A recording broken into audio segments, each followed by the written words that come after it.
Apakah jurulatih grassroots lebih melihat kepada kejayaan berbanding melatih kanak-kanak, pembangunan atau kemenangan? Mereka kurang melihat pemain yang tiada asas permainan ini dan mengutamakan pemain yang sudah mahir dalam kelas umurnya. Apa yang dilihat? Jawapannya dan tidak.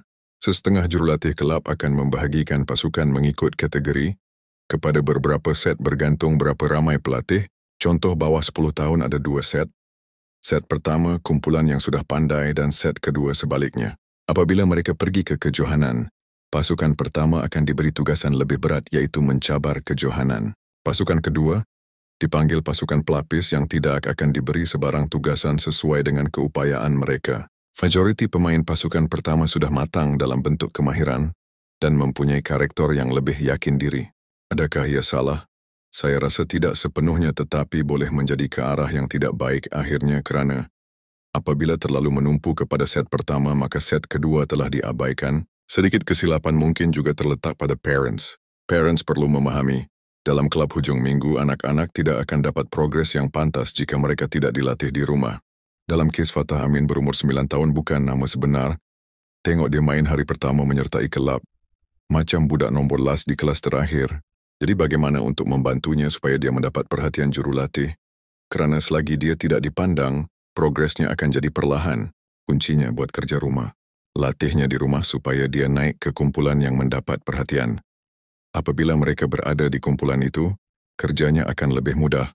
Jangan biarkan dia berseorang menempuhi cabaran yang berliku di kelab. Lagi lama mereka terperangkap di bahagian bawah, lagi cepat dia akan putus asa. Percaya atau tidak, dalam pemerhatian, anak-anak yang top mempunyai perhatian lebih dari ibu bapanya. Contoh sebuah kelab bernama Sirap Bandung FC. Ayah Ronaldo akan sentiasa berada di situ, ayah Messi, ayah Marif dan ramai lagi.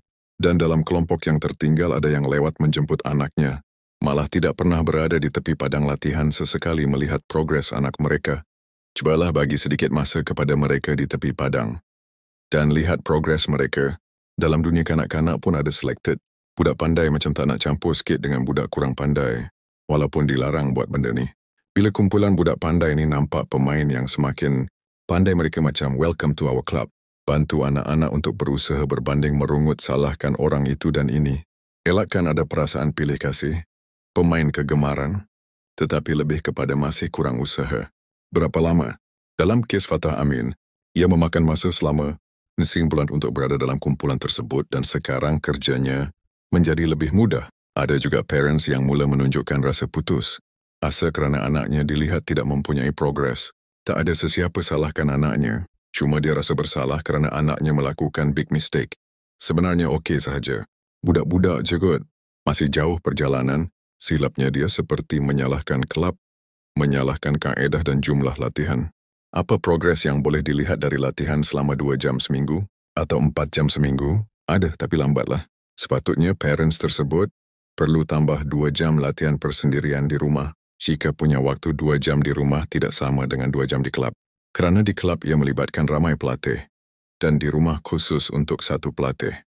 Jika parents semata-mata menyerahkan tanggungjawab kepada kelab, kemungkinan dia akan putus asa melihat progres anaknya dan dia akan pull off. Lainlah pusat latihan yang menjalankan latihan setiap hari atau 4 kali seminggu. Akademi sepenuh masa atau sekolah sukan adalah dunia berbeza dengan kelab komuniti. Hujung minggu. Kat akademi tersebut, parents boleh lepaskan banyak kerja mereka kepada pihak ketiga. Untuk setengah komuniti kelab, anda juga harus faham masa. Kemudahan segala infrastruktur adalah terhad. Ajian anda singgih kelab adakan ekstra latihan. Anda perlulah support, janganlah terlalu berkira. Paling mustahak jurulatih kelab harus faham grassroots football. Mengutamakan pembangunan dari kejohanan luar. Dan perlu ada kejohanan luar tetapi dengan keseimbangan, tumpuan kepada latihan sepenuhnya dan sentiasa memberi peluang kepada mereka untuk dibawa ke kejohanan luar. Dan apabila membawa mereka ke satu-satu kejohanan, jangan sesekali anda sidai pemain anda.